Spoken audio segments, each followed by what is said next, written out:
तुम्ही कधी चुकून माझ्यासारखे अवाकॅडो घेऊन आलात तर ही रेसिपी नक्की ट्राय करा.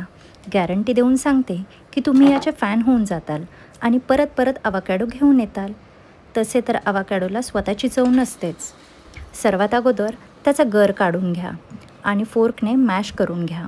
मग त्याच्यामध्ये मीठ, चिली फ्लेक्स, हर्ब्स, कांदा, टोमॅटो, कोथिंबीर, लिंबाचा रस आणि प्रोटीन रिच बनवण्यासाठी मी इथे किसून पनीर टाकलेले आहे.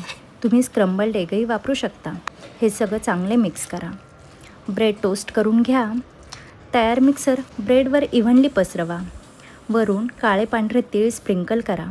बस तयार झाला तुमचा हेल्दी अवाकॅडो टोस्ट. ब्रेकफास्टमध्ये हे खाल तर वजन कमी होणारच. डाएट करताय आणि जिम न करता फिट राहायचं आहे तर हे नक्की खा. लोक रोज हे खातात आणि स्लिम होतात. एकदा खाल्लं की रोज खाल इतका टेस्टी आणि हेल्दी ब्रेकफास्ट आहे. रेसिपी आत्ताच सेव्ह करा.